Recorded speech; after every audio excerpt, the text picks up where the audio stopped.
अभी तक किसी को कुछ प्रॉब्लम आ रही है एटलीस्ट अंडरस्टैंडिंग में? किसी को कुछ प्रॉब्लम आ रही हो कि ये बहुत अनयूजुअल हो रहा है, बहुत सारे कंसेप्ट बहुत सारे मिल रहे हैं, मेरे सब ऊपर से आ रहा है, मुझे कुछ समझ ही नहीं आ रहा है, ऐसा कुछ हो रहा है क्या किसी के साथ? कुछ 5 मिनट आपसे इंटरेक्शन कर लूं मैं?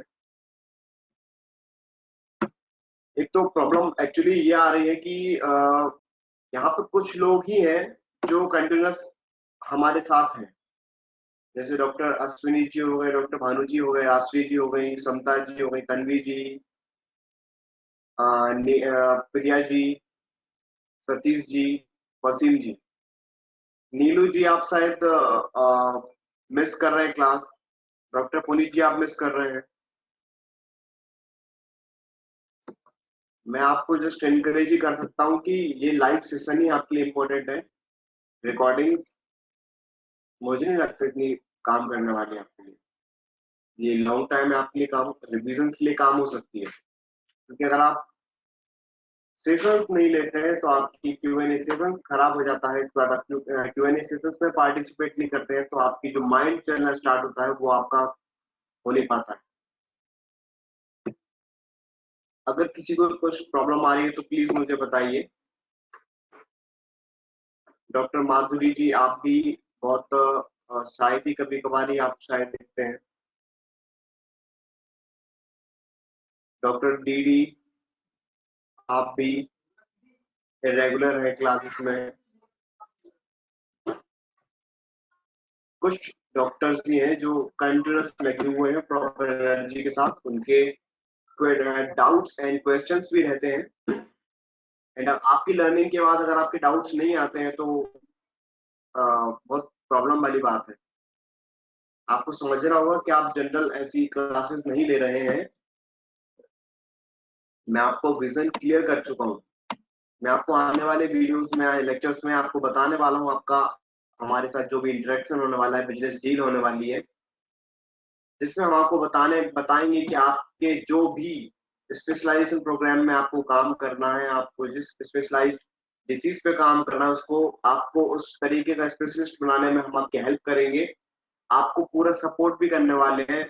आपके मैनेजमेंट वाइज, आपके जो भी पेशेंट इंटरेक्शन वाइज जो सिस्टम होना चाहिए वो भी हम आपको प्रोवाइड कराएंगे। आपके मेडिसिन डिलीवरिंग, आपके जो एक्स्ट्रा एफर्ट्स जो लगते हैं आपके पेशेंट्स के इंटरेक्शन से, फॉलो अप, एवरीथिंग, वो पूरा इकोसिस्टम हम आपको प्रोवाइड कराने वाले हैं। तो आपको अभी 1 मंथ में आपको पूरा प्रॉपर नॉलेज दे रहे हैं, और नॉलेज देने के बाद आपको केपेबल बना रहे हैं कि आप एक बेसिक लेवल पर किसी भी आयुर्वेदिक ट्रीटमेंट को आप ट्रीट कर सकें, किसी भी पेशेंट को ट्रीट कर सकें।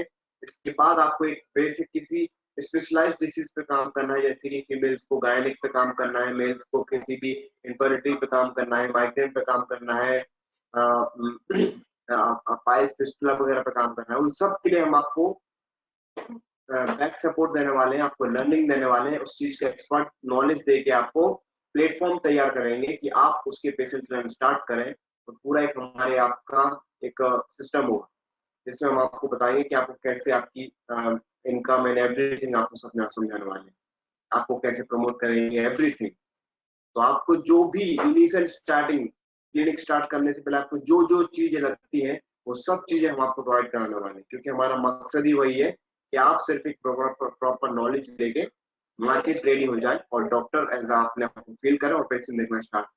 दैट्स माय विजन, और हम उसी विजन पे ही काम कर रहे हैं। बट अगर आप क्लासेस नहीं करेंगे, आप नॉलेज नहीं लेंगे, आप प्रॉपर उसमें अपना डिवोशन भी नहीं करेंगे, रीडिंग्स नहीं करेंगे, समझेंगे नहीं, तो कैसे काम बनेगा? पहले भी आपकी कहानी यही थी, तभी आप शायद प्रैक्टिस स्टार्ट नहीं कर पा रहे थे, और अभी भी शायद वही कहानी रहेगी, तो आप खुद बताइए कैसे काम चलेगा। Doctor Vanita ji can history लेने के बाद सिम्टम्स देखते हैं तो बहुत से व्याधियों में ये दिखते हैं, तो कंफर्म कैसे करें? कंफ्यूजन है सर। यस मैम, आपको स्टूल बहुत सारी व्याधियों में दिख सकता है, आपको आद्यमान आटो बहुत सारी व्याधियों में दिख सकता है, आपको ज्वर में ग्लानि भाव जो है वो पांडु में भी देख सकता है, आपको रसदुष्टि में भी देख सकता है।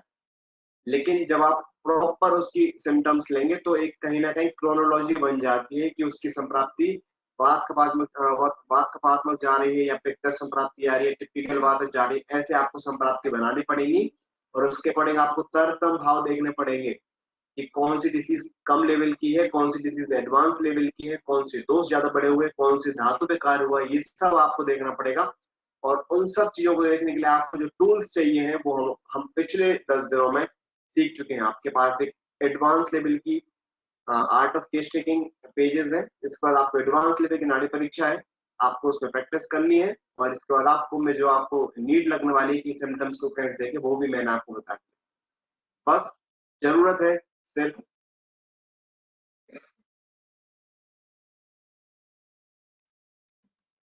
आपको जरूरत है सिर्फ आपके एफर्ट्स लगाने की, और आपका बैक सपोर्ट ही मैं करूंगा।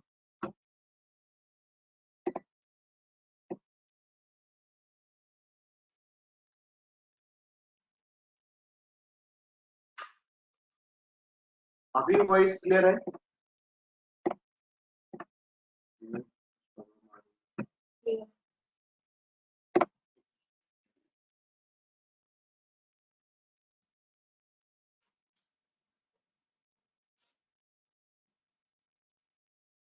यस, डॉक्टर राजश्री जी का क्वेश्चन है कि अभी वॉइस क्लियर है ना?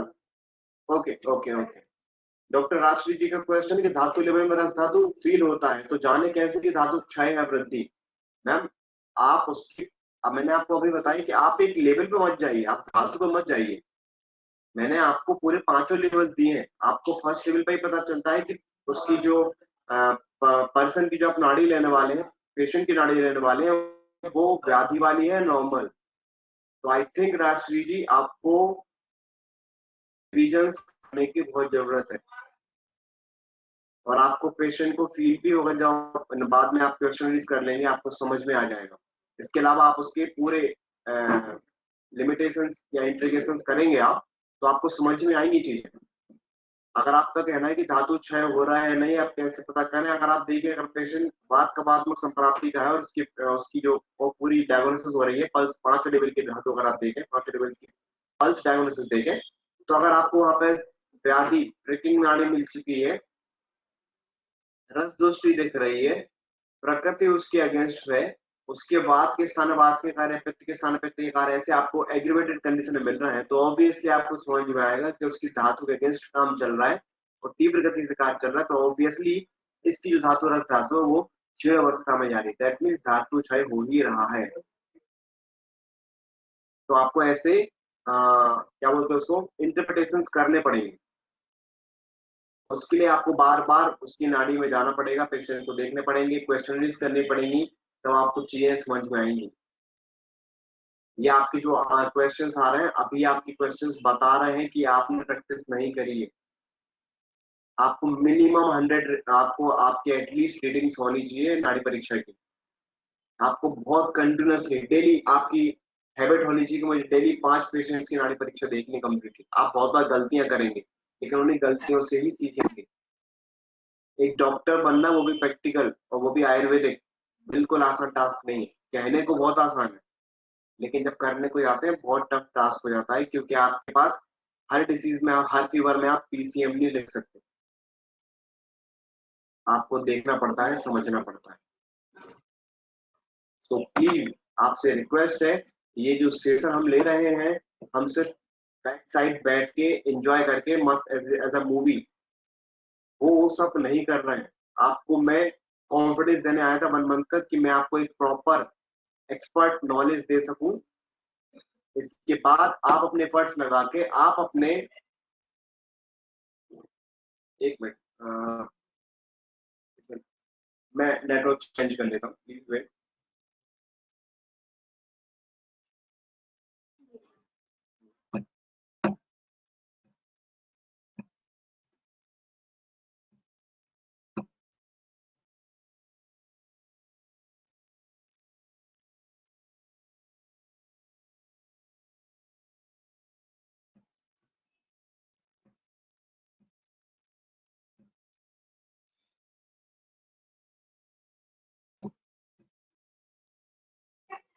Okay, audible right now?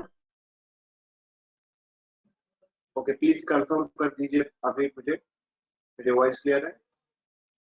Okay, thank you thank you. Okay, तो प्लीज आप समझे, आपके एफर्ट्स आने बहुत ज्यादा जरूरी है। आप सभी डॉक्टर्स हैं, बहुत एजुकेटेड हैं, वेल एजुकेटेड, आपको ज्यादा समझाने की जरूरत नहीं है।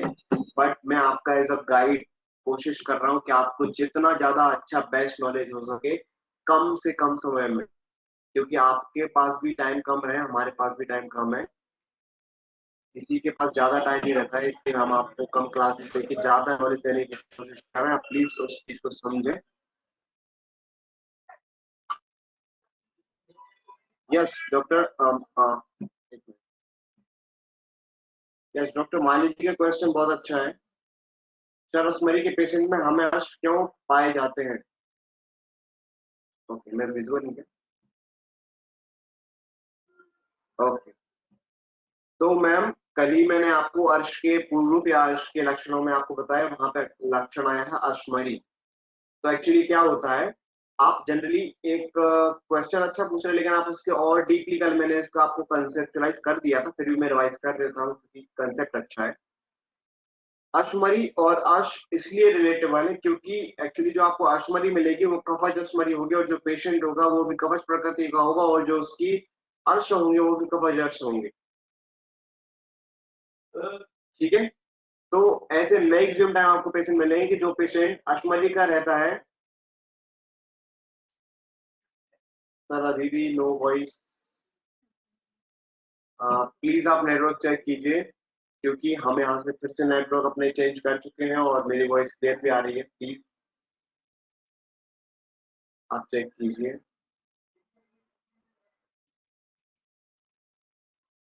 ओके ओके ओके, और सभी को आ रही है, प्लीज चेक। ओके। तो अर्श और अश्मरी इसलिए रिलेटेबल है, दोनों के स्थान एक से हैं, पक्वा शंकर। एंड सेकेंडली, उनके स्थान होने के कारण उनकी जो संप्राप्ति है, वात कफात्मक संप्राप्ति, वो भी सिमिलर हो जाती है। तो आप भी देखिए, समझिए, जनरली मैक्सिमम पेशेंट्स को आप देखेंगे तो जिनको अश्मरी होगी उनको कफज अर्श होंगे, उनको बहुत रेयर होंगे जिनको पाइल्स, ब्लीडिंग पाइल्स होंगे, क्योंकि उनकी संप्राप्ति उसमें मैच नहीं करती। ठीक है। तो ये आपका एक्सपर्ट नॉलेज हो गया कि ऐसे पेशेंट्स को अश्मरी या अर्श की हिस्ट्री रहती है, लेकिन उनके स्थान के अनुबंध के चक्कर में ऐसा होता है। और सेकेंडली, उनमें ऐसे संप्राप्ति, सिमिलर संप्राप्ति मिलती है। जैसे मैंने आपको बताया कि अगर किसी को अस्थमा हो रहा है तो उसको मैक्सिमम टाइम हो सकता है उसको स्नीजिंग, अस्थमा और इसके अलावा कफिंग, ये सब प्रॉब्लम्स रहेंगी। और वही संप्राप्ति लेटर स्टेज में जाके उसकी त्वचागत स्थान संसर्ग करके ऐसे बहुत सारे पेशेंट्स को त्वचा बेकार हो जाते हैं। तो आप बोलेंगे कि त्वचा और कुष्ठ का रिलेशन कैसे हुआ और अस्थमा का रिलेशन कैसे हुआ? उनका रिलेशन नहीं है, उन दोनों की संप्राप्ति एक सी है। उन दोनों की संप्राप्ति वात कपात्मक संप्राप्ति होने से पहले वो केस जो अस्थमा का था वो लेटर स्टेज में त्वचागत स्थान संचय करके, वात कपात्मक संप्राप्ति के स्थान संचय करके उसमें सिम्टम्स, विटिलिगो या सूत्र, ऐसे पेशेंट्स, ऐसे मैक्सिमम पेशेंट्स हम लोगों ने देखे हैं और आपको भी मिलते होंगे। तो वही रिलेशन है कि अर्श और अश्मरी का जो रिलेशन है वो वही है कि उनकी संप्राप्ति सिमिलर होती है और दोनों के स्थान एक से हो जाने के कारण उन दोनों की संप्राप्ति जल्दी बन जाती है, अगर हेतु सेवन और आहार विहार उसके अकॉर्डिंग रहे। Okay, thank you. तो हम बढ़ते हैं आज के सेशन की तरफ। आपसे रिक्वेस्ट है कि आप ज्यादा से ज्यादा एफर्ट डालें, क्योंकि आपके एफर्ट से मुझे और एनर्जी आती है और मैं अपने ज्यादा और एफर्ट डाल पाता हूँ। ठीक है। तो कल हमने ये सब बेसिक प्रोटोकॉल्स देख लिए, इसके बाद हमने लक्षणों को देखने के बाद हमने इसके बाद जाना कि चिकित्सा। तो हमने चिकित्सा में एक एग्जाम्पल लिया, वात रक्त, इसमें हमने समझा कि हमें वात और रक्त की चिकित्सा करनी है। इसमें हम रक्त की चिकित्सा करते हुए वात के प्रकुपित होने को, बचाने को हमें लेके करनी है, रक्त की चिकित्सा, और प्रकुपित वात भी ना हो पाए, हमें ऐसा करना है। और हमें तरतम भाव भी देखना है कि जो दोष बड़े हुए हैं उसके अकॉर्डिंग हम चिकित्सा करनी। दैट मीन्स अगर वहां पे वात के सिम्टम्स ज्यादा बड़े हुए तो हमें पहले, सबसे पहले वात की चिकित्सा करनी है और रक्तमोक्षण तो नहीं करना है, ऐसे देखिए यहाँ पे लिखा हुआ है। और अगर रक्त के दोष ज्यादा है तो हम वात को मेंटेन करते हुए पहले रक्त को निकालना। ठीक है।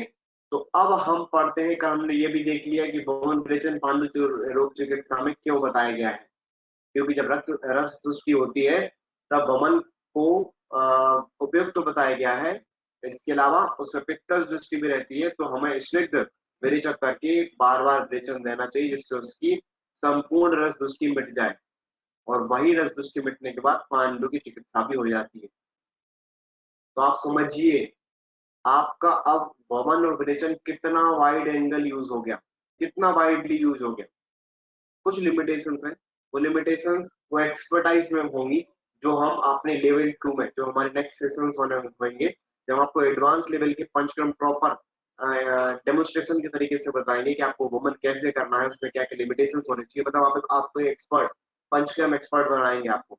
वुमन कैसे करना है, पूरी फुल प्रोसेस, वेरिएशन कैसे करना है, उसकी फुल प्रोसेस, क्या क्या लिमिटेशंस होने चाहिए, आपको पेशेंट पे क्या क्या देखना है, क्या क्या शास्त्रोक्त हमें कंसेप्ट समझने चाहिए, उत्तर वस्ती, पूरी वस्तियां, नश्य, वमन, विरेचन, निरूपण, वासन, ये सब चीज आपको एक लेवल 2 में, क्योंकि ये सब हमारी स्किल्स है जो कि साइड स्किल्स होती है।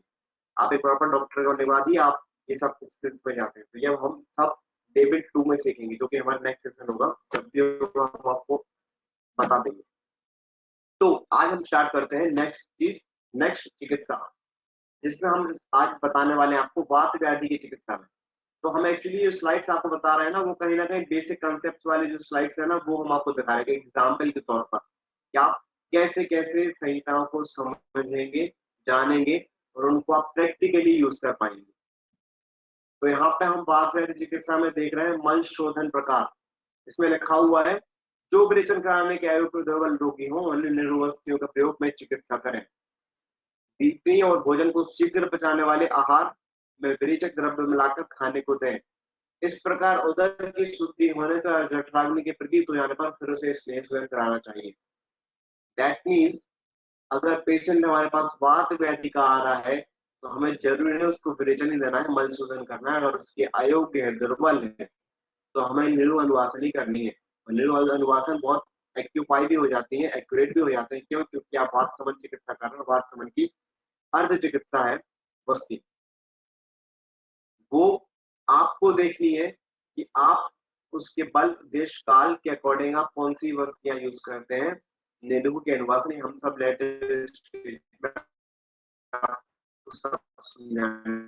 वाले। उसके अलावा भी आपको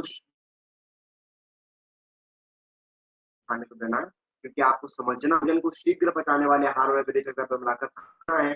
कि अगर एक व्यक्ति वात व्याधि का आता है, तो आप पड़ेगा, कोष्ठगत वात के बारे में भी सोचना पड़ेगा, और पक्वाशयगत वात के बारे में भी सोचना पड़ेगा। और अगर आप पूरी प्रॉपर क्वेश्चन करके आपको समझ में भी आता है कि ये पेशेंट के फुल बॉडी में अगर वात व्याधि भरी हुई है, तो आपको उसके अकॉर्डिंग ट्रीट करना है। मैंने आपको कल ही बताया था कि आपको पेशेंट को पेशेंट नहीं समझना है, आपको पेशेंट को कॉम्बिनेशन ऑफ समझना है। दैट इज कॉम्बिनेशन ऑफ वात, पित्त और कफ, कॉम्बिनेशन ऑफ धातु, रक्त, रक्त, रोमांस, मेद, अस्थि, मज्जा, सुख। आपको बस इतना ही समझना है। आपको फर्क नहीं पड़ता कि बात कहाँ पे है, आपको बस ये देखना है कि बात हमारे बॉडी और अधो किस स्थान में। आपने बॉडी के 3 पार्ट कर लिए, ऊर्ध्व, मध्य, उसके अकॉर्डिंग आप दोषों को देखेंगे, धातु को देखेंगे, और आप ट्रीटमेंट कहाँ पे लगाए, आरोग्यवर्धनी कहाँ पे लगाना है। मैं सिर्फ दोष देखूंगा, और उसके धातु देखूंगा, उसके आयु देखूंगा, वय देखूंगा, काल देखूंगा, दशा देखूंगा, नाड़ी परीक्षा करूंगा, और उसके प्रॉपर क्वेश्चन करूंगा। मुझे फर्क नहीं पड़ता पेशेंट को कैंसर का आता है कि पांडु का आता है, मैं उसको ट्रीटमेंट उसके दोष के अकॉर्डिंग ही करूंगा, उसके धातु के अकॉर्डिंग करूंगा, और मैं उसकी प्रॉपर ट्रीटमेंट बनाऊंगा, और पेशेंट ठीक भी होगा।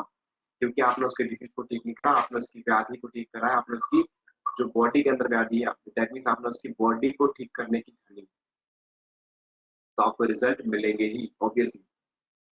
ठीक है। इसके बाद वात दोष की चिकित्सा।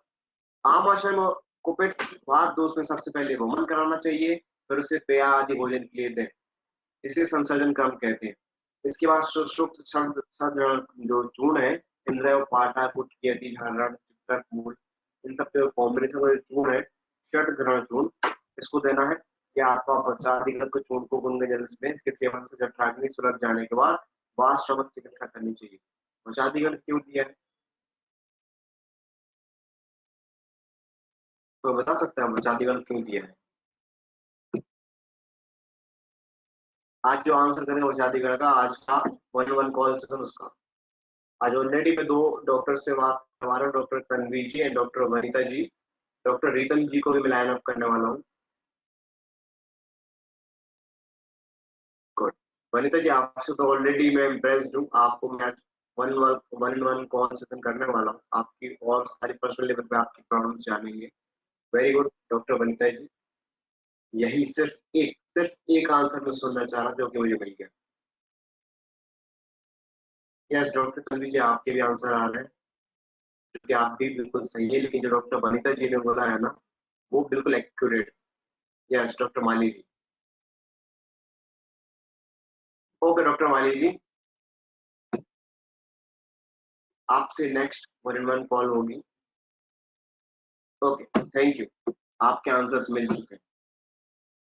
तो आमाशय गत के स्थान में जो कफ का प्रादुर्भाव हो रहा है उसको मेंटेन करने के लिए हमें कफग्न औषधियां ही देनी पड़ेंगी। दैट इज वात शामक जो सॉरी वात कफग्न औषधियां जो कि बचादी गण में है।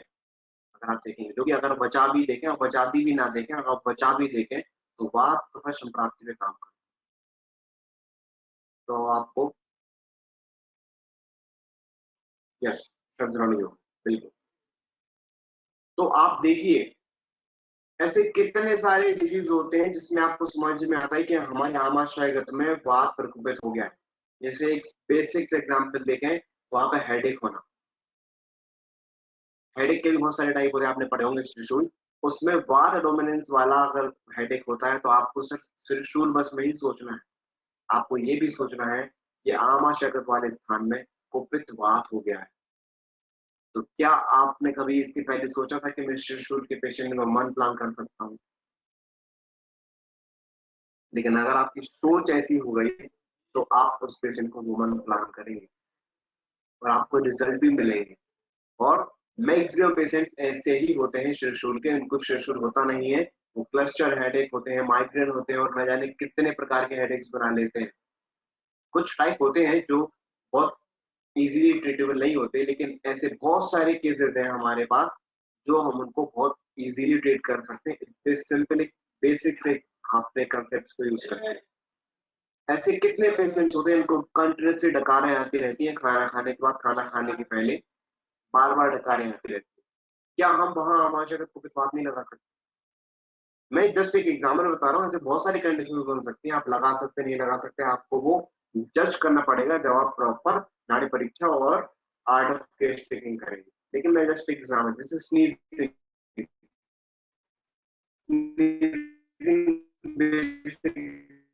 शायद भी नहीं है, बार बार छींके आना, उसको सर्दी भी नहीं है, सर्दी भी नहीं है, पर फिर भी चिकित्सा में आप होम करा सकते हैं क्या?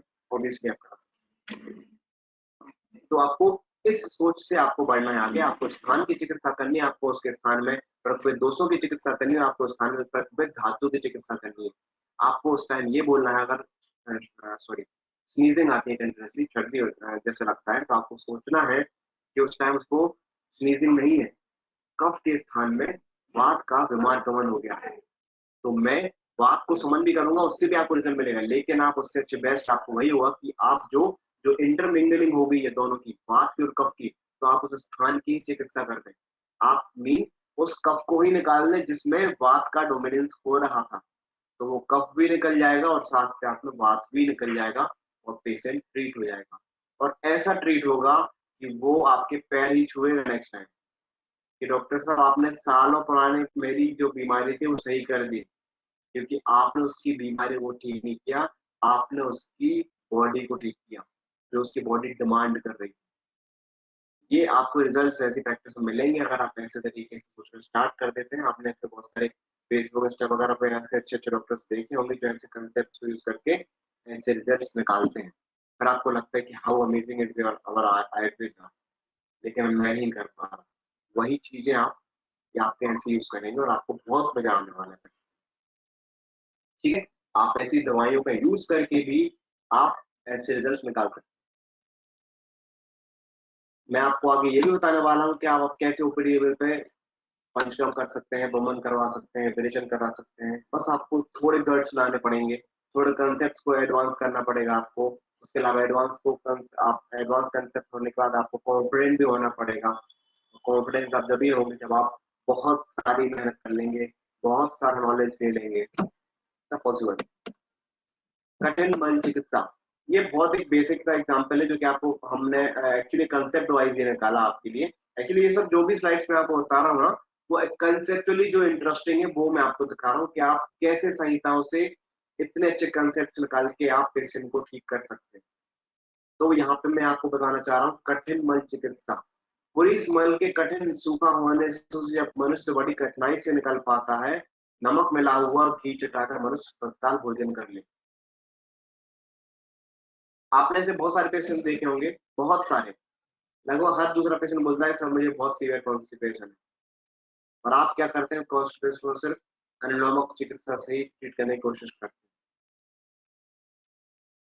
और आपको उसमें बहुत बार असफलताएं मिलती है, अनसक्सेसफुल हो जाते हैं, आप उसके केसेस को समझ ही नहीं पाते। उसकी प्रकृति के बारे में सोचना चाहिए, उसके पोस्ट की विचार में भी करना चाहिए कि उसको कौन सा विरेचक हेल्पफुल रहेगा।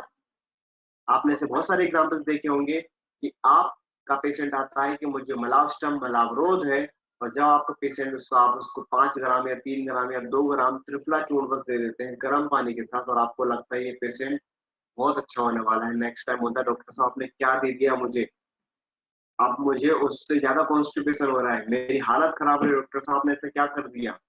फिर आप कंफ्यूजन हो जाते में आ जाते हैं और आप बोलते हैं ऐसा मैंने क्या गलत कर दिया, मैंने तो कितना अच्छा विरेचक दिया, मेरी बुक्स में साफ साफ लिखा हुआ है बहुत अच्छा विरेचक है, फिर इसको काम क्यों नहीं करा। क्यों? क्योंकि आपने उसकी प्रकृति पे विचार नहीं किया, आपने उसकी पोस्ट पर विचार नहीं किया, और आपने उसकी प्रॉपर कंसेप्टलाइज समझा ही नहीं कि उसकी बॉडी एक्चुअली चाह क्या रही थी। ऐसे बहुत सारे पेशेंट जब ऐसा होता है, ऐसे और भी पेशेंट आते हैं, आपने जितना चून ले लिया, आपने बोलता ओके मैंने शायद माइल्ड परगेटिव दिया, इस पर मैं और हैवी कर सकता हूँ, मैं इसके बाद पंचकार देता हूँ, मैं इसका अलग पत्तिका दे देता हूँ, मैं इसका बहावा चूर्ण भी देता हूँ, मैं शोत्तर भी दे देता हूँ, बहुत सारे हरित की भी दे देता हूँ, वो भी कड़कड़ी गर्म पानी के साथ, फिर भी नहीं होता। फिर आपने सोचा मैं गंगा भरी की देता हूँ, गंगा भस्तालिक दे देता हूँ, मैं गंधक तेल के साथ देता हूँ, स्निग्धता करता हूँ, फिर भी नहीं हुआ। क्यों?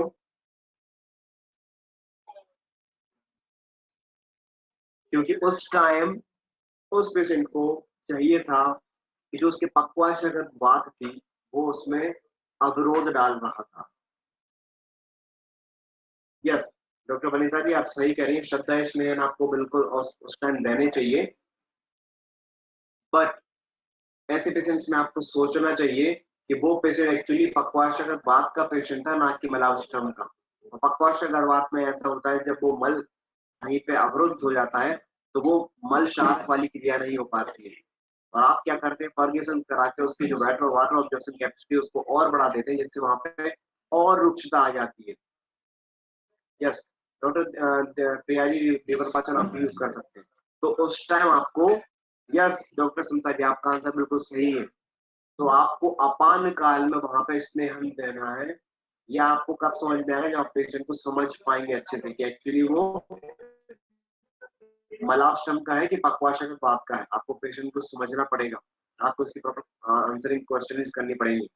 तब ऐसे बहुत बार पेशेंट को होता है कि उसके कठिन मल आता है, तब आपको उस टाइम में सिंपल एक बेसिक कंसेप्ट मिलाना है, नमक मिला हुआ घी चटाकर मनुष्य तत्काल भोजन कर ले। दैट मीन्स ये कहना चाह रहे हैं उसके अपान काल में घी जो कि स्नेहन का कार्य कर रहा है, और जिसमें नमक मिला हुआ जो कि गामित्व का काम कर रहा है, एज अ कैटलिस्ट वर्क कर रहा है।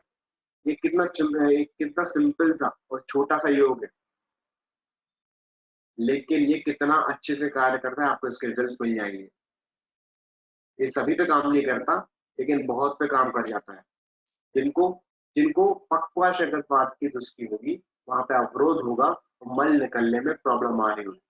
अगर उस बॉडी में ज्यादा रुक्षता होगी, कोष्ठ क्रूर कोष्ठ होगा, प्रकृति वात डोमिनेंस होगी, तब ऐसे पेशेंट्स में श्रद्धा स्नेहन करना चाहिए, उसको स्नेहन सुगंध कराना चाहिए, और ऐसी आपको अपान वायु में अपान काल में ऐसी चिकित्सा करके आप, यस डॉक्टर मानव जी वातर लोमन कार्य भी कार्य करता है, उसमें कैटलिस्ट कार्य करके, जैसे कि हम वस्तियों में कार्य करते हैं शेंडोलोमा, और मधुबला के हम उसकी एक्टिविटी को बढ़ाने का कार्य करते हैं। खींच हटाकर मनुष्य तुरंत भोजन कर ले, दैट मीन्स उसके अपान काल पर कार्य होगा, वहां पे स्नेहन पूरी बॉडी में फैल जाएगा, और मल सार की क्रिया आगे बढ़ जाएगी, और वो पेशेंट ठीक हो जाएगा। एक छोटी सी चिकित्सा से। तो मैंने इस छोटी सी 2 लाइन आपको इसलिए यहाँ पे रखी, ये बहुत सारे लोग को पता होंगी, लेकिन वो यूटिलाइज़ नहीं कर पाते। ये मेरे साथ भी पहले होता था कि हमारे पास कांसेप्ट बहुत सारे रहते हैं, लेकिन हम यूटिलाइज़ नहीं कर पाते। क्यों? क्योंकि उसका रीज़न वही है कि आप पेशेंट को उस टाइम जज नहीं कर पाते। आपको उस टाइम को समझना है कि एक्चुअली वो आत्मा नाटक कुछ भी हो, मुझे नहीं फ़र्क पड़ता।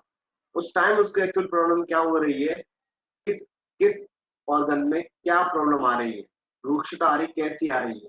तो मैं उस ऑर्गन में उस टाइम में सजेस्टमेंट करूंगा और उसमें अपान वायु उसकी मेंटेन कर दूंगा, उसके रिजल्ट आना स्टार्ट। ठीक है, तो इस 2 लाइन से आप बहुत कुछ सीख सकते हैं कि एक्चुअली हमारे आयुर्वेद में कितनी सारी चीजें। यस यस बिल्कुल।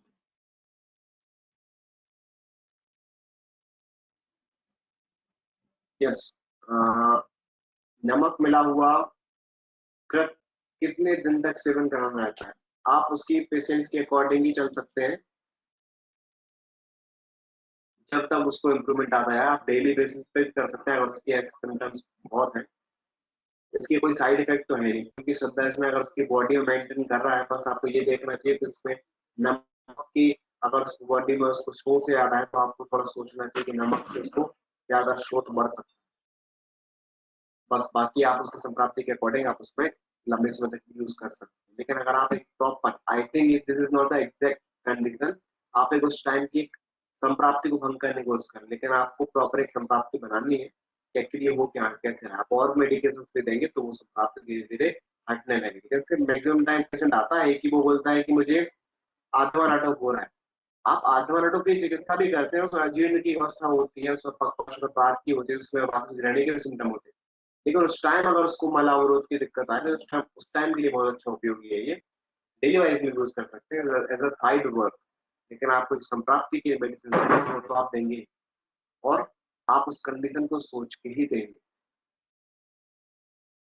नहीं डॉक्टर जी, एसटीएन का पेशेंट रहे तो आप बिल्कुल नहीं सोचेंगे कि नमक वो एलोपैथिक कंसेप्ट हो गया। जो लवण भास्कर चूर्ण होता है आप हाइपर टेंशन के पेशेंट में दे सकते हैं, अगर आपकी संप्राप्ति वहां पे मैच करती है तो। आपने बहुत सारी मीम्स भी देखी होंगी कि उसमें बोलते हैं कि आपकी बॉडी में कैल्शियम ज्यादा है कम है, तो आप बोलते हैं कि मैं प्रवाल पंचामृत यूज कर रहा हूँ, तो फिर वो कहता है कि मेरी शक्तियों का गलत इस्तेमाल किया जा रहा है। तो आप समझ रहे होंगे कि आयुर्वेद की कंसेप्ट बहुत अलग है, एलोपैथी की कंसेप्ट बहुत अलग है। तो अगर आप ऐसे मैच करने लगेंगे तो आपके बहुत प्रॉब्लम्स आने वाली। ओके, यस सेल रबड़ यूज कर सकते हैं आप बिल्कुल। ठीक है, तो हम बढ़ते हैं नेक्स्ट स्लाइड पर। यदि रोगी, यस डॉक्टर भानु जी, मैं एच टी एन नहीं बोलूंगा आपको, मैं आपको बोलूंगा अगर पेशेंट एच टी एन का है लेकिन अगर उसकी बॉडी में मधुर अम्ल निर्माण को नीड रहेगी तो आप बिल्कुल देंगे, और आप उसको पेशेंट ठीक भी फील करेगा और उसका हाइपरटेंशन ही मेंटेन होगा। ऐसे बहुत सारे पेशेंट होते हैं हाइपरटेंशन में, इनको कोष्ठगत बात रहती है, और कोष्ठगत बात बढ़ के ही उनको रक्त धातु दुष्टि होकर पूरे रक्तगत और रक्तपित्त सिम्टम आते हैं। तो उन पेशेंट को कोष्ठगत बात की चिकित्सा करनी, और कोष्ठगत बात की संपूर्ण चिकित्सा में बहुत सारे सेंधा, लवण, क्षार और नींबू जैसे रस का उपयोग किया गया है। तो आप बोले हाइपरटेंशन में कैसे यूज कर सकता हूँ, लेकिन आप कोष्ठगत बात में यूज कर सकते हैं, और कोष्ठगत बात का ट्रीटमेंट करके आप हाइपरटेंशन का यूज कर सकते हैं। लेकिन आप हाइपरटेंशन का यूज अगर करके आप लवण यूज नहीं करेंगे तो फिर आप आयुर्वेद चिकित्सक कैसे कहलाएंगे, क्योंकि आपका निदान हाइपरटेंशन है ही नहीं। ठीक है, तो आप ऐसा ध्यान रखें। यदि रोगी को दोष से पीड़ित हो तो महापंचमूल के स्वाद से पकाई गई जो कि पेय पीने को दें। यदि पुरुष के निकलने में रुकावट हो रही तो पिपली और आंवला के संयोग से बनाए जो कि युवा को घी में चोकर सेवन करें। ये सब वही सदाश्लेहन है और हल्के पदार्थ है जो कि ऐसी कंडीशंस में जब आती है पेशेंट्स को कि कफ दोष से पीड़ित है तो बात को वक्त प्राप्ति वाले चीजों को दें। अगर उसमें मल में निकलने में रुकावट हो रही है तो ऐसे योग बना के जो कि ये वाग जो कि लघु है, पाचनी है, ऐसे द्रव्यों को दें। और इससे क्या होगा, इसके सेवन से मल तथा वात दोष अपानवाय अनुलोमन हो जाएगा। ये अनुलोमक भी है क्योंकि ये पाचन है, दीपक में है, दीपिनी है और पाचनी है, और ये अनुलोमक है। ये कैसे है? क्योंकि जब आपकी बॉडी में, आपने भी देखा होगा, जब आप हल्का खाना खाते हैं तो आपको गैस नहीं बनती, जो आप हैवी खाना खा लेते हैं तो आपको गैस बनती है। उसका कंसेप्ट ही वही है कि अगर आपकी ग्रहणी प्रॉब्लम है, आपके एजीवन में प्रॉब्लम है, अगर आपकी मंदाग्नि में प्रॉब्लम है, तो आपकी वो चीजें पचना प्रॉब्लम कर जाती हैं और वो प्रोलॉन्ग्ड स्टेज में वहीं पर रहने लगती हैं, वहीं पे स्टेगनेंट हो जाती हैं। फिर वहां पे फर्मेंटेशन प्रोसेस स्टार्ट हो जाती है और वही क्षार क्रिया वहां से स्टार्ट नहीं हो पाती। इसके चक्कर में वहां पे फर्मेंटेशन स्टार्ट होके एक्सेस एक्स्ट्रा बात वो बढ़ना स्टार्ट हो जाती है, जिसको आप कॉन्स्टिपेशन बोलते हैं। तो अगर आप लघु, पाचनी और दीपनीय औषधियों का और दवाइयों का यूज करते हैं तो वही चीजें जल्दी पच जाती हैं और वो निस्सार का कार्य करने लगती है। और वहां पे जब चीज ही नहीं रहेगी तो वहां पे फर्मेंटेशन की प्रोसेस कैसे स्टार्ट होगी, और फर्मेंटेशन स्टार्ट नहीं होगा तो वहां पे एक्सेस वायु कैसे बनेगी। ठीक है, ये जो कंसेप्ट है ये आपको ज्वर वाली चिकित्सा से मैं आपको निकाल के दे रहा हूँ। जैसे कि लिखा हुआ ज्वर बद्ध कुष्ठ पेय, ये एक्चुअली मेडिसिन है जो हमारे गुरुजी यूज करते हैं और बहुत सारे वैद्य भी यूज करते हैं, जो कि टिपिकल संहिताओं का यूज करके पेशेंट्स को ठीक करते हैं। तो मैं आपको वही बताना चाह रहा हूँ कि आप संहिताओं का यूज करके कितने बड़े वैद्य बन सकते हैं, ये मैं एक डायरेक्शन आपको दे रहा हूँ।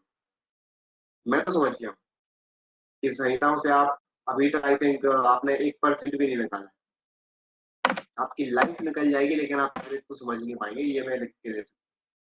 तो इसलिए मैं आपको एक डायरेक्शन दे रहा हूँ कि आप अपनी संहिताओं से कैसे नॉलेज ले सकते।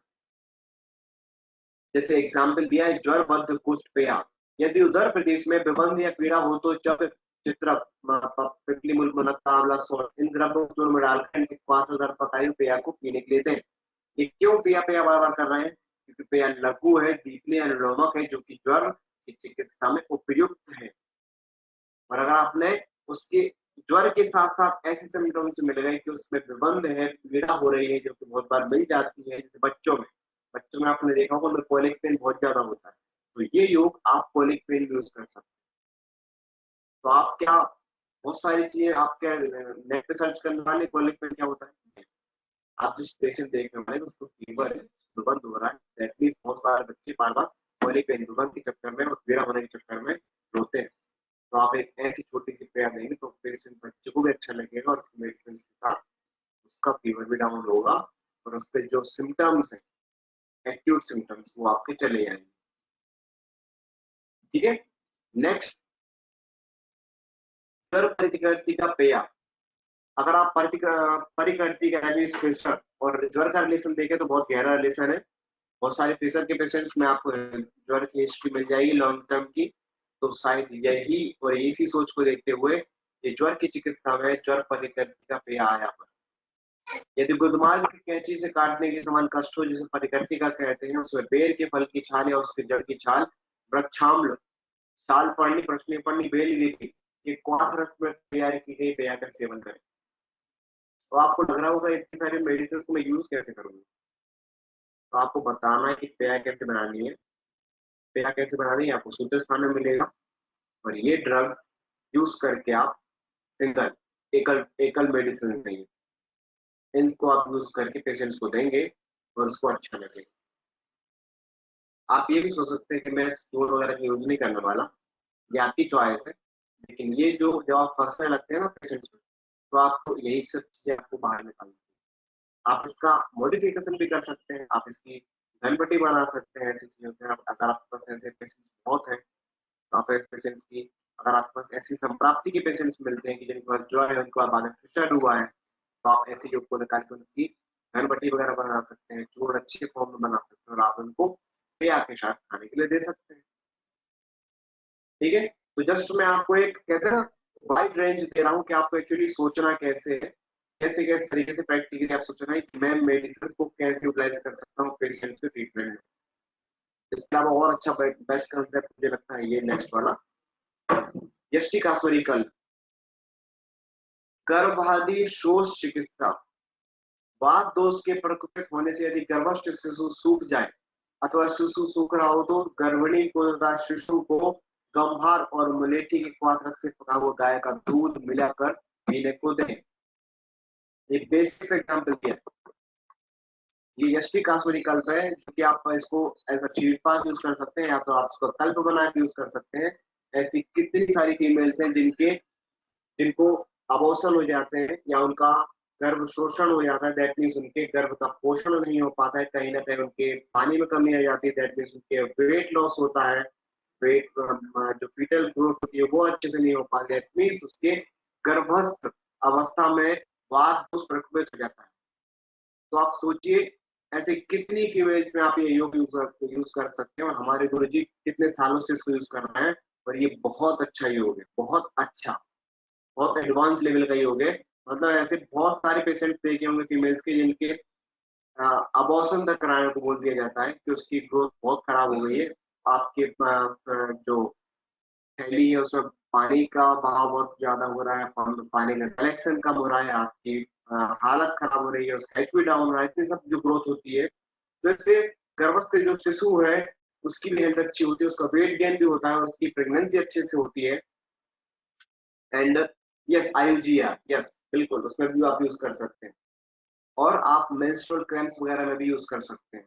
मतलब आप अगर सोचिए ना, गर्भावस्था की जो भी अवस्थाएं हैं जिसमें वात दोष प्रकोपित होता है और जो भी प्रॉब्लम आती है उसमें आप, यस गोधूम में आप कैसे पकाएंगे, ये शीट पाक वाली प्रक्रिया है, आप इनको सूत्र स्थान में बहुत अच्छे तरीके से आपको बताया गया। आप कैसे करेंगे, गंपारी और मुलेठी के पहले क्वाथ करेंगे, फिर इस क्वाथ को दूध में उसी की समान मात्रा में आप करके उबालेंगे, जब सिर्फ दूध मात्र बच जाएगा उसको आप क्षीर पाक अवस्था कहते हैं। इसमें आप इसमें कल्पना भी कर सकते हैं, इसमें आप इस क्वाथ को शक्कर के फॉर्म में घोल के और कल्प बना लेते हैं, इसमें उस क्वाथ की भावना उस शक्कर में आ जाती है, जो मिश्री में आ जाती है, और आप उसको जो एज आ ग्रेन्यूल्स फॉर्म में आप यूज कर सकते हैं। ये सब मैं आपको बताने वाला हूँ, आपके क्षीर पाक कल्पना, आपको कल्प कैसे बनाना है, आपको मेडिसिन कैसे बनानी है, आपको रस औषधियां कैसे बनानी है, आपको चूर्ण के कॉम्बिनेशन कैसे बनाने हैं, सब चीजें हम आपको लेवल 2 बताने वाले हैं। जो हमें हमारे डॉक्टर यहाँ पर प्रैक्टिकल यूज कर रहे हैं, प्रैक्टिस कर रहे हैं, उनके लिए आसान होगा, और जो नए हैं उनके लिए हम सेशन की यही सब लेवल 2 में लेके आने वाले। ठीक है, तो हमने आपको संहिताओं से इतना नॉलेज दिया, बताया कि आप कैसे छोटे छोटे कंसेप्ट को लेके आप इतनी बड़ी बड़ी चिकित्साएं कर सकते हैं। यस डॉक्टर, मान लीजिए आप ऐसे रस भी यूज कर सकते हैं, बस आपको पेशेंट की कंडीशन और उसको देने का अनुमान वगैरह देख के आप यूज कर सकते हैं। ठीक है, तो अब हम बढ़ते हैं नेक्स्ट चीज के लिए, नेक्स्ट नेक्स्ट पेज में, जिसमें हम देखेंगे कि अब हम ये पता करेंगे, हमने संहिता को अच्छा अच्छे से कर लिया, अब हम द्रव्य गुण विज्ञान में जाएंगे। ठीक है, हमने द्रव्य गुण विज्ञान से चीजें निकाली है, इसमें हम आपको बताया है कि हम कैसे ड्रग्स को यूज करें। आपको ऐसे बहुत सारी ड्रग्स आपने पढ़ी होंगी जो एकल औषधियां हैं, जैसे कि ये जो मैं आपको दिखा रहा हूँ स्लाइड, ये कुटच की है, और कुटच में आपको कितने सारे मल्टीपल यूज मिलते हैं, हर संस्थान पे कार्य करने वाली होती है, लेकिन आपको उससे कैसे फाइंडिंग्स पानी है, क्या समझना है कि मैं किस पेशेंट्स में कैसे यूज कर सकता हूँ, ये हम समझते हैं। तो यहाँ पे लिखा हुआ है श्वेत कुटच, तिक्त कुटच, जिसके टाइप लिखे हुए अधिक गुणकारी होते हैं, आजकल बाजार में दोनों प्रकार के मिलते हैं, और तिक्त बीज से ही लेने चाहिए। उत्पत्ति स्थान आपको उससे कोई मतलब नहीं है, रासायनिक संगठन से भी आपको कोई ज्यादा इंपॉर्टेंस नहीं, क्योंकि आप उसको केमिकली यूज करने वाले हैं नहीं, आप सिर्फ उसके गुण रस भी विभाग ही काम करने वाले, तो हम जल्दी से चले आते रस और वीर विभाग पर। आप गुण देखते हैं लघु रूप, रस देखते हैं तिक्त, कषाय विभाग देते हैं कटु, वीर देखते हैं शीत।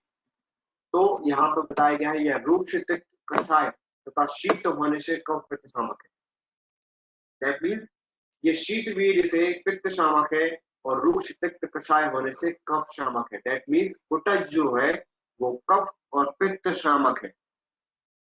अगर आप कुटज को कफ पित्त शामक बोलते हैं, तो आप इस पेशेंट्स को, आप इस कुटज को, सिर्फ एक कुटज को आप कैंसर पेशेंट्स में यूज कर सकते हैं। लेकिन अगर आप कुटज को सिर्फ अर्श और अतिसार और प्रवाहिका में भी बस यूज करना जानते हैं आप, तो आप इसका सर्दी में भी यूज नहीं करते। क्या आपको पता है ये दवाई सर्दियों में यूज हो सकती है, अतिसाय में यूज हो सकती है? कुटच घनवटी, कुटच सिर्फ एकल होती है कुटच, अतिसार में यूज हो सकती है। क्या आपको पता है ज्वर में यूज हो सकती है? कैसे?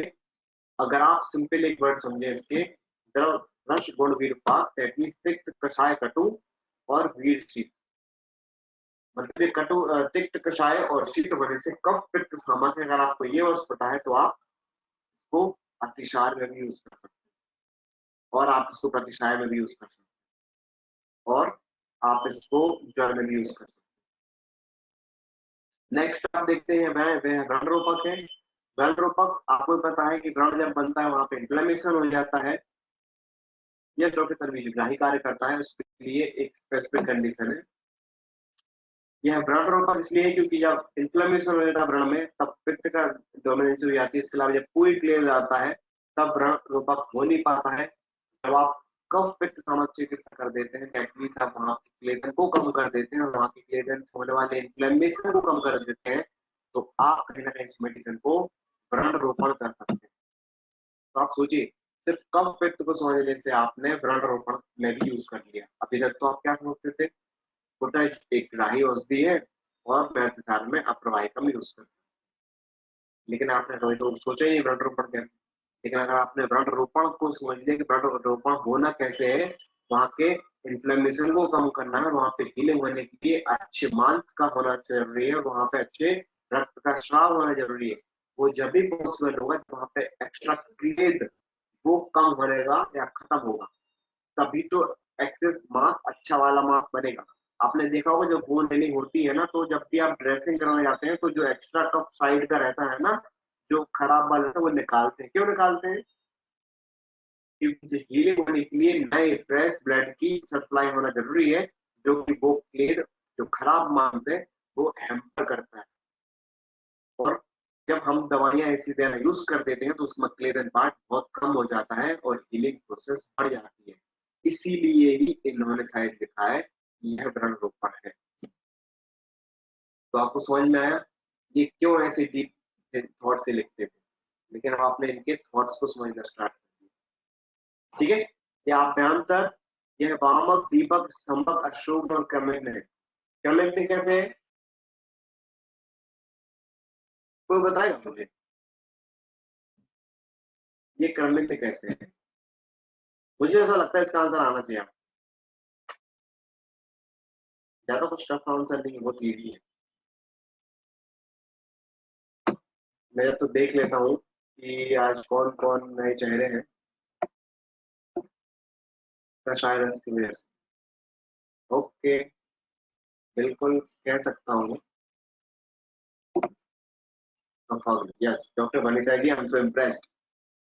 आपका आंसर बिल्कुल सही है डॉक्टर। यस बिल्कुल बिल्कुल, very good.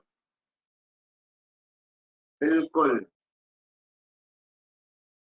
Very good, very good. Yes doctor Ekra ji, आप भी आंसर अच्छा कर रहे हैं।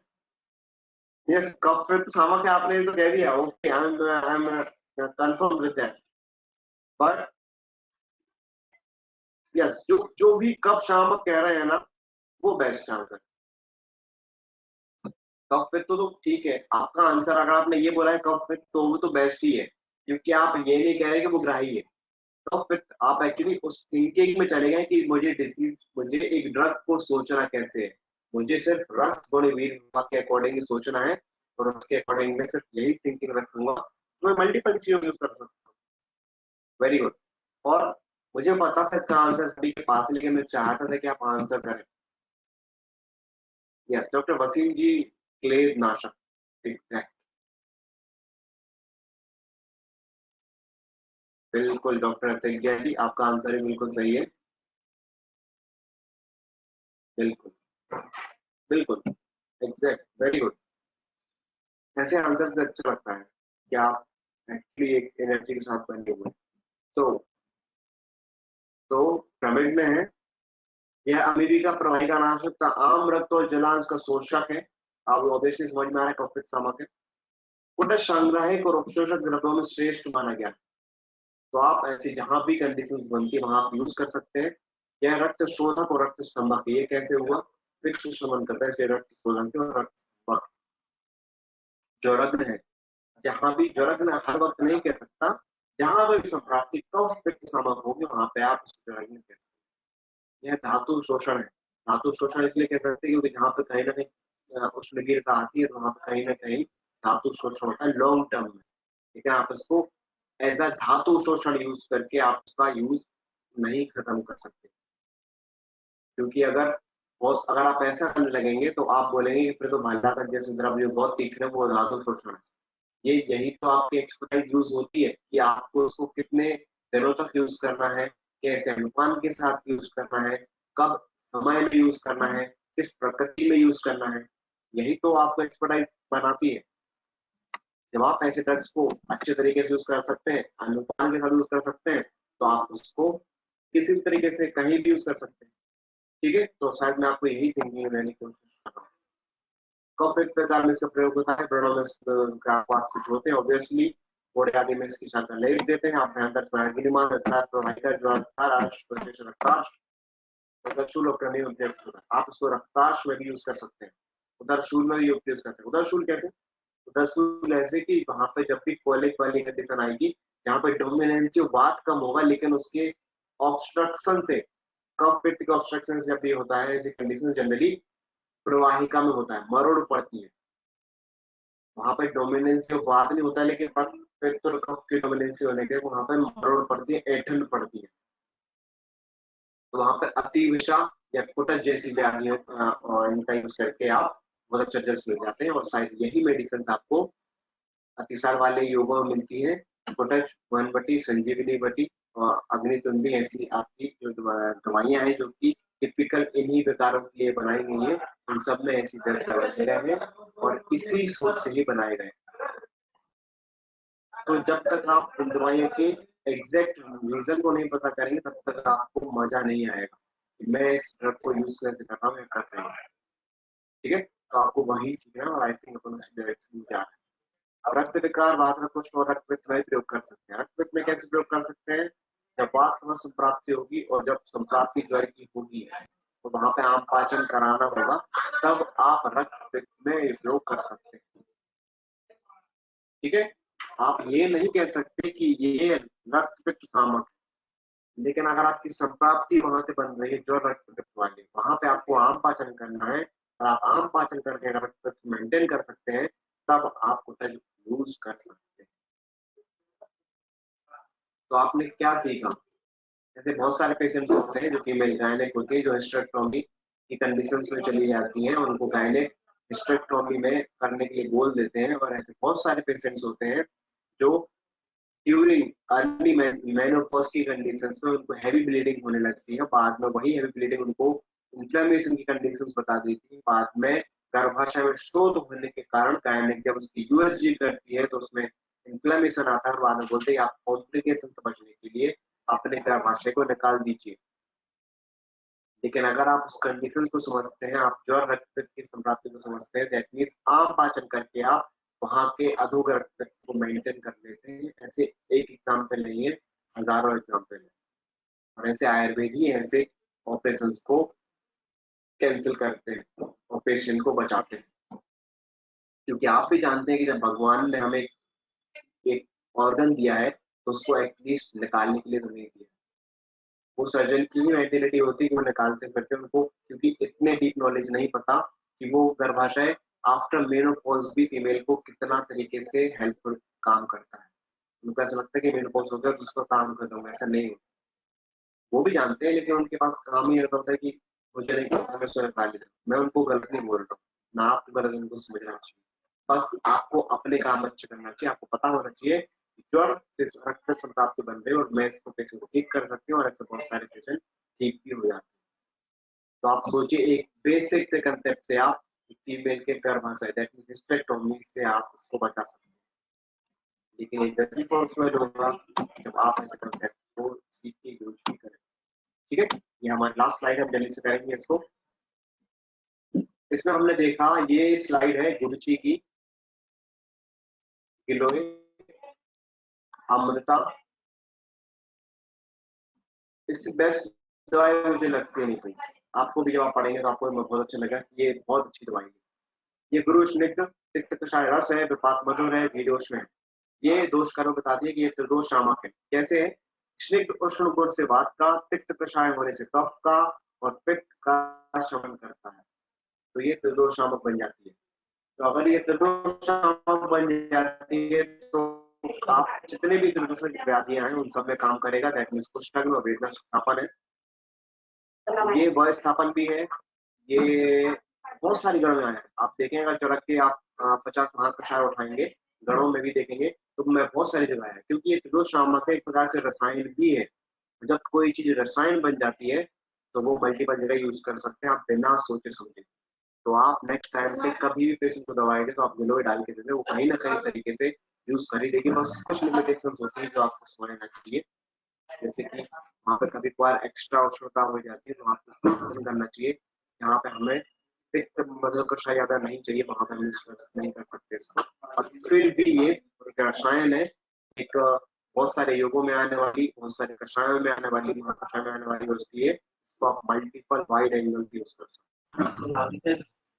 नेक्स्ट, ये तृष्णा निग्रह है, बिल्कुल है। तिक्त कषाय होने से तृष्णा निग्रह है। क्षति निग्रह है, बिल्कुल है, ये क्षति निग्रह है।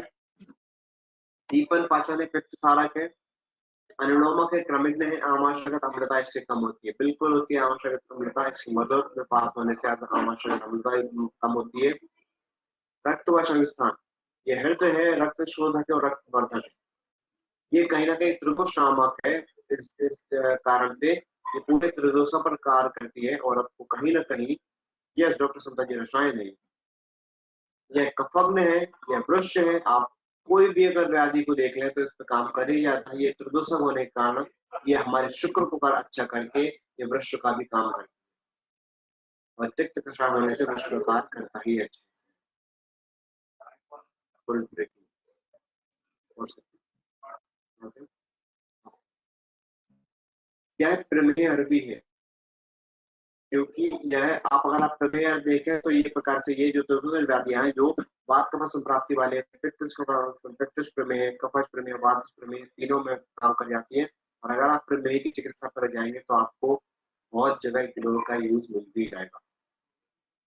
जनरली हम तिक्त प्रधान औषधियों का, तिक्त कषाय प्रधान औषधियों का हम वहां पे उपयोग करने को बोलते हैं। यह कुष्ठन है, क्यों है? क्योंकि अगर आप देखें वात रक्त देखें, वात रक्त के संप्राप्ति के पूर्व रूप में पहले आपको कुष्ठ मिल जाता है, और कुष्ठ एक प्रकार से त्रिदोषक व्याधि है, और जो भी त्रिदोष शामक है वो त्रिदोषक व्याधि में भी कार्य करेगा। यह जो रत्न है ये आप भी जानते हैं, कितने अमृतारस वगैरह जो आते हैं, कोई ये पूरे टिपिकल जो रत्न के लिए बने हुए, क्यों? क्योंकि जहाँ पे तिक्त और प्रधान और उष्ण प्रधान औषधियां आ जाती है और मधुर विपाक के साथ वो हमारे जड़ को कम करने में हेल्पफुल होती है। धायप्रशमन है ऑब्वियसली, क्योंकि पित्त का शमन करते हैं। धायप्रशमन है, यह रसायन है, क्योंकि जो भी दवाइयां तीनों दोषों को मेंटेन करती है उससे कहीं ना कहीं बल बढ़ता है। जब बल बढ़ने लगता है तो वो कहीं ना कहीं रसायन का उपयोग करने लगती है। यह दूसरे प्रकारों में युक्त है, ग्रंथ के साथ वात का, स्वर के साथ पित्त का। मतलब आप देखिएगा इस व्याधियों का आप अगर आप उनके रिस्पेक्टिव अनुपान के साथ यूज करें तो ऐसे आप व्याधियों को बहुत सारे मल्टीपल व्याधियों में यूज कर सकते हैं। कुष्ठ वातरक्त में आप बिल्कुल से यूज करते ही है। वातरक्त की समस्त औषधियों आप कहीं भी देख लें वातरक्त की चिकित्साओं में गुरुजी का नाम लिए बिना उनका काम ही नहीं बनता है। ड्रग ऑफ चॉइस है ये वातरक्त के लिए, क्योंकि उसमें वात और रक्त को मेंटेन करने वाली सारी कंडीशन है। उसमें वीर्य से वात का शमन करती है, पित्त कषाय होने से और शीत मधुरपाक होने से ये पित्त का शमन करती है। तो ये टिपिकल बेस्ट बन जाती है वात रक्त को मेंटेन करने के लिए। इसके अगर निर्माण पाचन संस्थान पर काम करे तो ऑब्वियसली ये पित्त कषाय होने से प्रकार में काम करेगी, अग्निकांड में काम करेगी, हमें पित्त में कषाय पित्त होने का कार्य करेगी। मतलब लगभग देखिए ना, लगभग सभी व्याधियों में कार्य कर जाती है। लेकिन अगर आप डिजीज वाइज जाएंगे तो आप इसको बिल्कुल ना समझे, आप ये समझे इसमें उष्णवीर होता है, मधुरपाक होता है और तिक्त कषाय रस होता है। दैट मीन्स ये त्रिदोष शामक है। तो आप उस कंडीशन से आप डिफरेंट डिफरेंट मल्टीपल व्याधि में यूज कर सकते हैं। प्रमेह विशेषता मधुमेह में इसका प्रयोग होता है, वातज प्रमेह। मधुमेह जो कि हमारा वातज प्रमेह है, इसी में बेस्ट यूज होता है, क्योंकि वातज प्रमेह बहुत सारी बात बोलते हैं कि आप पे व्याधि हो जाती है और इस पे ऐसी कंडीशन में हमें कहीं ना कहीं फिर दूसरी व्याधियों का ही यूज करना होता है और हमें ऐसी गुरुजी बेस्ट तरीके से सूटेबल होती है। कुछ रिसर्च स्टेमों में दिया जाता है, फिर इनकी द्वितीय अवस्था में जब प्रकार आ जाता है तब हम इसका प्रयोग कर सकते हैं। जब मेडिसिन रसायन का प्रयोग करती है तब हमें ऐसी बड़ी बड़ी डिसीज जो फ्रंगी जैसी कंडीशन जैसी कंडीशन होती है जहाँ पे त्वचा को मेंटेन करना बहुत डिफिकल्ट हो जाता है, ऐसी इनकी द्वितीय अवस्था में भी ऐसी गुरुजी ऐसे योगों का योग उपयोग करने को बोला है और हमें रिजल्ट अच्छे मिलते हैं। ठीक है, तो आज आपने ये सब चीजें देखी तो आपने समझा कि हम कैसे तरीके से। ओके मैम, आई थिंक हमारा टाइम आप हो चुका है। आपके क्वेश्चंस को हम Q&A सेशंस में रख लेंगे।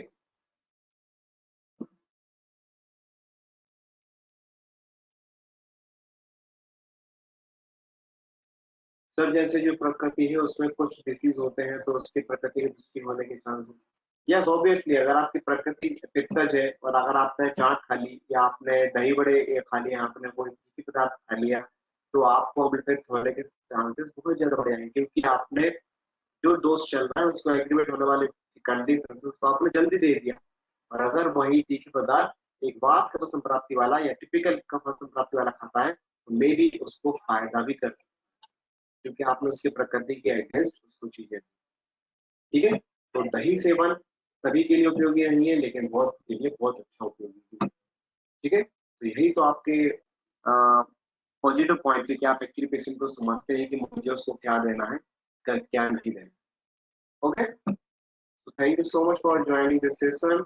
आप आई होप आप बहुत अच्छे से मेहनत कर रहे हैं, रीडिंग कर रहे हैं, चीजों को समझ रहे हैं और आप बहुत मेहनत करते हैं और कुछ हेल्प लगती है तो हम बताएंगे आपका। जब भी नेक्स्ट Q&A सेशन होगा तो आपको इन्फॉर्म कर देंगे। आई थिंक आज शायद पॉसिबल नहीं हो पाएगा तो कल के हम ये पूरा सेशन करके ये जितनी भी स्लाइड्स बची हुई है मैं देख लेता हूँ। मुश्किल से 5 से 6 स्लाइड बची हुई बहुत इंपॉर्टेंट स्लाइड्स है, उनको हम करके कल हम Q&A सेशन कर लेंगे तो आपकी पूरी चीज नॉलेज है आपको डाउट में कवर अप कर लेंगे। ठीक है, thank you so much for joining us. Till then आप अपना ध्यान रखें,